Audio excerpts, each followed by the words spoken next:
Y también los medios de comunicación pueden abrir espacios en donde pueden entrevistar a personas, pero no puede haber financiamiento público ni privado, digamos, de alguna empresa que esté financiando. Por supuesto, el último informe de la ministra presidenta Norma Piña, en el que ella habló de una serie de situaciones que tienen que ver con, que derivaron en la reforma al Poder Judicial. Una de ellas, lo que ella menciona, es que fue derivada de estigmatizaciones, de persecución, de amenazas a jueces, sobre todo a quienes no estaban o quienes emitían fallos que contravenían el interés en específico del gobierno federal. Esto, pues aunado a toda la serie de descalificaciones que se dieron por parte de lo que menciona desde el gobierno anterior, y también con el asunto de que hubo pues este tipo de amenazas con denuncias en contra de jueces o sacarles algunos temas. ¿Qué opina en torno a este tipo de declaraciones? Sobre todo en un informe, si lo veo más como de una cuestión política que de resultados, aunado también al tema del recorte en el presupuesto que avanza en la Cámara. Sí, a ver, son tres temas. Primero, es falso que haya habido amenazas.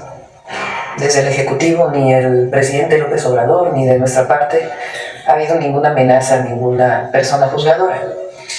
Lo que es importante es que una persona que trabaja en el Poder Judicial, particularmente jueces, juezas, magistrados, magistradas, ministras y ministros, también son servidores públicos y requieren transparencia.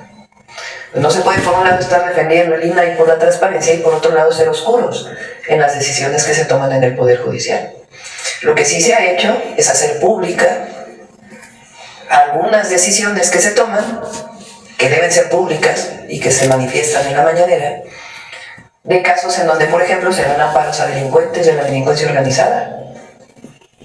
O casos, por ejemplo, que mantuvieron durante meses y meses y meses para poder determinar una resolución de la Corte por intereses personales o mercantiles. O casos en donde la Corte decidió legislar contrario a todas sus funciones establecidas en la Constitución. Entonces, en realidad, el fondo es que el Poder Judicial, y particularmente una parte de los ministros y ministras de la Corte, pues representan el régimen de corrupción y privilegios que había antes. Y eso es lo que están defendiendo. Y ahora, pues la transformación llegó también al Poder Judicial, por voluntad del pueblo de México. Porque las personas que dicen que el pueblo de México no sabía que al dar los votos a diputados, diputadas, senadores, senadoras del movimiento de transformación, que el pueblo no sabía que eso iba a implicar un cambio en la Corte, pues están muy equivocados. Claro que el pueblo lo sabía y por eso votó así. Entonces, pues lo que hay es la defensa del viejo régimen frente a un pueblo consciente, activo, empoderado, en el sentido de que sabe lo que representa la historia y el mantenerse unido con la transformación que representa pues el nuevo Poder Judicial que se va a formar. Y a diferencia de lo que dicen nuestros detractores, los adversarios políticos o la propia ministra, la presidenta de la Corte, de que esto va a representar menos autonomía, que no va a haber Estado de Derecho, es todo lo contrario. Ahora va a haber autonomía del Poder Judicial, por una sencilla razón: van a ser electos o elegidos por el pueblo. Si, lo he dicho varias veces, lo dije en mi toma de protesta, si el objetivo hubiera sido que la presidenta controlara la Corte, pues hubiéramos hecho una reforma como la que hizo Cedillo,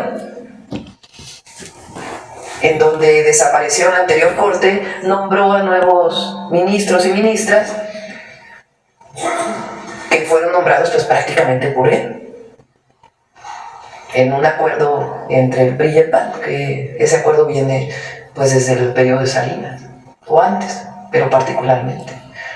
Entonces lo que hay es dos proyectos de nación: uno, regresar al régimen de corrupción y privilegios, y otro, avanzar con la transformación. Entonces, ¿qué está defendiendo ayer con su informe? Pues el viejo régimen. Entonces es falso que haya amenazas. Eso, lo que sí es que tiene que haber transparencia en el actuar de las y los jueces, y también los primeros que tienen que cumplir con la Constitución son ellos. Los primeros que tienen que cumplir con las leyes son ellos. Y no se puede estar utilizando la ley de amparo para liberar delincuentes, incluso la delincuencia organizada.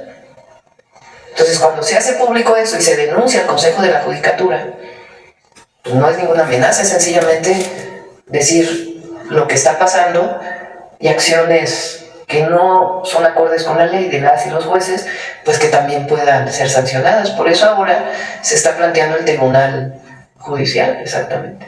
En algún momento incluso la ministra también había tocado el asunto de que en el anterior sexenio, en el del expresidente Andrés Manuel López Obrador, se tenía la intención de que el ahora exministro Arturo Saldívar se mantuviera 2 años más para que alcanzara pues el tiempo del sexenio empatado y para que se pudiera tener injerencia desde el Ejecutivo en la Judicatura. No sé si el exministro hiciera algún comentario sobre todo porque en algún momento también se le quería llevar a juicio, llevar un procedimiento en contra de usted por algunas declaraciones incluso que se dieron en el anterior sexenio y lo que apunta hacia usted desde la propia ministra presidenta hoy todavía. Pues el propio ministro renunció a los 2 años adicionales, si recuerdan. O sea, él mismo cuando se quería hacer este cambio, él dijo, no, yo no estoy interesado.